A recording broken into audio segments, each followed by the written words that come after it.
Olá, pessoas bonitas. Eu tô aqui para continuar a nossa conversa. Vocês viram que a gente falou, não foi o suficiente um bloco para a gente, né, concluir. Nem vai ser suficiente, nós vamos ter outros encontros, outras visitas. E eu estou aqui com o professor Luiz Vicente Ferreira, neurocientista, que está falando um pouco sobre o espectro autista, sobre alimentação, a importância do diagnóstico. A professora Cassiana Bernardi, neuropsicopedagoga, e nós vamos continuar aquele assunto que vocês já acompanharam. Não sei se você teria, assim, condições de dar algum conselho para aquelas pessoas que, por algum motivo, né, ainda são julgadas como incapazes, né, e alcançar as suas metas, né? O que eles podem buscar para poder atingir essas metas, assim como você atingiu? Você usou uma palavra ao início da questão do autoconhecimento. E eu acho que esse autoconhecimento precisa ser trabalhado com o pai, com a mãe, porque muitas crianças são reflexos deles. Então, o meu filho, mas a mãe também passa isso. Então ela grita, esperneia e ele reproduz. Existe uma coisa no nosso cérebro chamada neurônios espelhos. Se eu bocejar agora, você vai ter vontade de bocejar.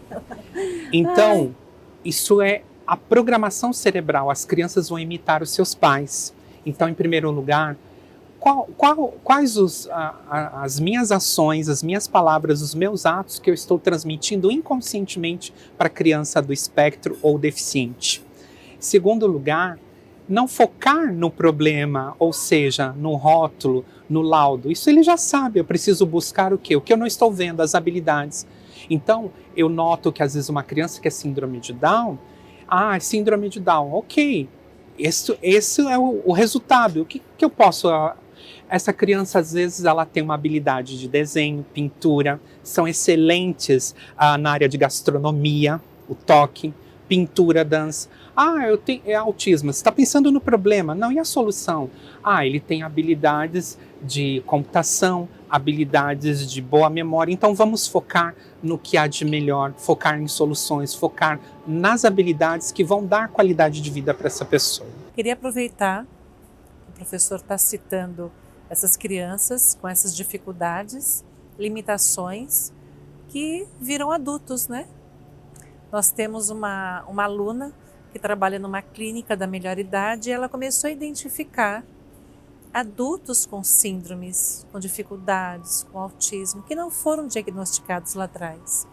E mesmo assim ela está conseguindo aplicar, mudar a alimentação, e ela já notou cerca de 90 dias a diferença no comportamento, mesmo nessa fase da melhor idade, dias e horas melhores para essas pessoas, né? É possível. Uma qualidade de vida. É possível. É possível. A gente esquece muito da melhor idade. E a esse respeito, o conhecimento, a informação, por quê? Nós conhecemos apenas a ponta. Imagina um iceberg. Quando você olha para qualquer criança do espectro, você está vendo a ponta, as estereotipias, o que ela te permite. E o que há embaixo? Medos, inflamações, sonhos, temores. Há um mundo ainda a ser descoberto. E o adulto ele aprende a se adaptar e camuflar. E com isso ele vai se tornando às vezes infeliz por não conhecer, não se autoconhecer, não ter os seus potenciais, né? E eu noto que tem aumentado em um número, isso há um dado, 532% o aumento de pessoas com diagnósticos tardios e com inflamações e com outros problemas que foram agregando devido a esse não conhecimento do que era lá atrás. Uhum. E não só do autismo.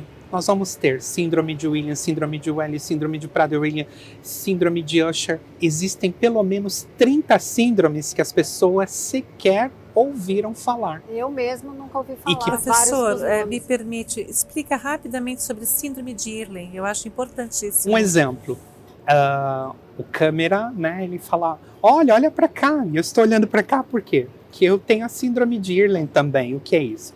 Quando você tem a luminosidade focada direto em você, isso provoca uma hiperestimulação da parte aqui atrás, né? Você tem uma hiperestimulação da parte que coordena a visão e isso interfere no seu raciocínio. Então, quando eu tinha de dar palestras com luz muito forte, eu perdi o raciocínio, eu havia programado. Então, isso interfere. E aí, quantas vezes a professora diz, menino, senta aqui, bem debaixo de uma lâmpada, e ele trava. Então, nós precisamos, de fato, conhecer um pouco mais de neurociência, neuroaprendizagem, estudar bastante as habilidades cognitivas a fundo, linguagem, comportamento, emoção, papel da emoção, da música, do que é foco, do que é atenção, hiperfoco, hiperatenção, todas essas 20 habilidades para melhorarmos essa atitude do adulto. Lembrando que o cérebro, ele tem neuroplasticidade. Então, o que é isso? Ele se molda, ele se adapta. Então, esses adultos, e é possível promover mudanças? Sim, um adulto que você mexa no sono, na alimentação, mude uma atividade, traga de volta os sonhos, esse cérebro se reordena de 30 a 60 dias. Então as mudanças são possíveis. De 30 a 60 dias, o cérebro se reconstrói.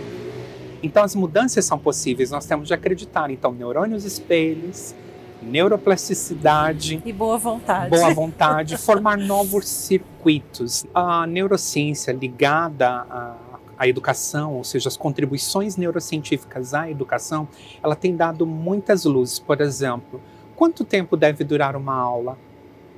Qual o melhor horário para se aprender? Quais alimentos eu devo tirar de um autista ou acrescentar? Então, hoje nós temos já comprovações, evidências robustas para isso. Então, sabemos que o cérebro começa a aprender melhor de 8h30 a 9h30. Então, no planeta, tirando o Brasil, as escolas abrem nesse horário. Sabemos que não podemos colocar um vídeo de 4 horas, porque a memória, o hipocampo, ele não processa todo isso de memória. Então, é tão importante quanto exigir a atenção do aluno também criar pausas. Quando que você melhor tem insights? Quando você não está fazendo nada. Nossa, então as pausas são importantes. Então, o que hoje a neurociência fala para a educação? 15 minutos de aprendizagem, com uma música, uma dança, um desafio, uma pausa, 15 minutos com outra linguagem, agora eu vou fazer um teatro, 15 minutos de interação. E aí é só olhar a configuração do cérebro. O cérebro ele foi programado para correr, movimentar, então brincar, correr, se movimentar. Depois ele foi programado, parte límbica, para se emocionar. Então eu preciso fazer, preciso sentir, me emocionar, a música, para por último processar e raciocinar. E dentro disso eu preciso de um espaço, 72 horas para formar conexões. Então a repetição é importante. Então esse conhecimento, infelizmente, ele não está acessível nos cursos que formam professores, e essa é a minha luta. Levar esse conhecimento para melhorar o entendimento do outro, do aluno, do processamento da aprendizagem e das ferramentas, subsídios, né, para que essas crianças tenham também melhorias. E aí, assim, essa questão do aprendizado, eu queria até falar, porque eu vi um vídeo no seu Instagram, quem quiser seguir aí, ó, é @professor Luiz Vicente, tá? E lá tem bastante vídeos, né, que você faz no IGTV. E eu vi um que você fala sobre aprender, que aprender envolve os 5 sentidos. As pessoas aprendem por hábitos, então qual é o facilitador? É aquele momento, aquele espaço. Então o espaço, existe já um estudo neurocientífico que o ambiente interfere no processamento. Então, por exemplo, há um tempo atrás nós tínhamos quadro negro. Por que se tornaram verde? Porque o verde descansa a vista. E hoje, o azul, por que o Google ou por que o Facebook usa o azul? Porque o azul gera confiança. Então existem estudos do impacto sobre o que faz o cérebro aprender ou não. Então por que não usar isso? Um exemplo também é a questão do corpo, consciência corporal, ou a percepção, né, a própria percepção. Por exemplo, se eu pedir para vocês agora pegar a mão e girar para a direita, ó. Gira para a direita a mão, como se estivesse limpando uma vidraça. Agora gira com seu pé direito também para a direita. Agora eu quero que você gire a mão para a direita e o pé para a esquerda. Tenta. Por que isso não ocorre? Porque nós temos uma maior quantidade de neurônios que foram desenvolvidos na nossa evolução para a boca, mãos, mas não para o resto do corpo. E quando isso não está em sincronia, o corpo também precisa aprender. E quando eu não tenho domínio corporal, eu também terei dificuldade de linguagem, de pensamento. Então, muitas crianças agora que ficaram na pandemia em casa, elas vão voltar para a escola com vocabulário menor, porque elas tiveram menos movimentação, menos lateralidade, equilíbrio, propriocepção, e isso vai impactar diretamente na quantidade de vocabulário, linguagem, pensamento. Então, o profissional, antes de pensar no conteúdo, ele precisa pensar no todo. O corpo, o motor, o movimento. Então, é um complexo.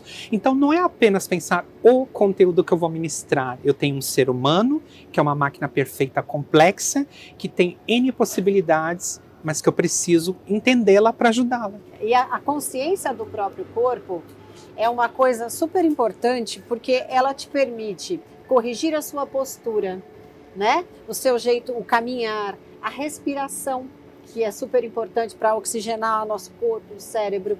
E ela te permite perceber quando fatores externos estão te causando, fazendo mal, né? Você começa a perceber as reações do teu corpo fisicamente, e aí você começa a perceber isso, né? A minha professora, ela fazia um exercício chamado chave de sol. Sujeito, quem eu sou, onde eu estou, se autopoliciar o tempo inteiro. Objeto, o que eu estou fazendo? Lugar, onde eu estou. Sol, sujeito, objeto e lugar. Legal, sol, sujeito, objeto e lugar. Porque isso faz com que você mantenha sempre a sua consciência alerta, desperta. E aí evitava o que? As estereotipias, ou falar alto demais e não perceber, ou serem contaminado pelo lugar. Então ela falava, lembre-se sempre disso, Luiz, sol, sujeito, objeto, lugar. Professor Luiz, no nosso intervalo aqui, você estava me falando a questão também da alimentação específica para algumas deficiências, né? E aí eu quero que você também compartilhe isso com as pessoas, que eu achei super importante. Perfeito, porque no nosso cérebro nós temos algo em torno de 64 neurotransmissores. 8 são bem conhecidos, serotonina, dopamina, GABA. E às vezes nós recebemos algumas reclamações. O meu filho está muito agitado. Então essa agitação pressupõe um neurotransmissor que precisa ser trabalhado. Então, vamos tirar os achocolatados, cafeína, vamos tirar Coca-Cola. Por outro lado, o meu filho TDAH ou não tem uma boa concentração. E aí eu vou olhar acetilcolina. E onde está esse precursor? Então, vamos ver se come gema de ovo. Então, interfere. Eu tenho uma memória fraca. Então, vamos ver como está o precursor que faz com essa liberação de serotonina, dopamina, que melhora essa banana. Então você ingere. Então cada alimento, então isso é a parte funcional, a nutrição funcional, importantíssima, com conhecimento de neuro. Conhecer os 64 neurotransmissores, quais são os precursores na alimentação que eu devo dosar, aumentar e diminuir com o auxílio de um profissional de nutrição, um nutrólogo, e acompanhar para ver a melhoria ou não ao longo de 60 dias para haver a neuroplasticidade com a questão alimentar.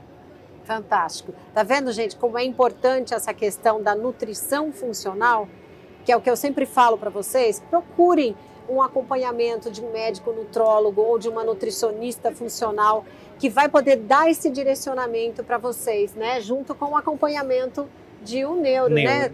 Que é super importante.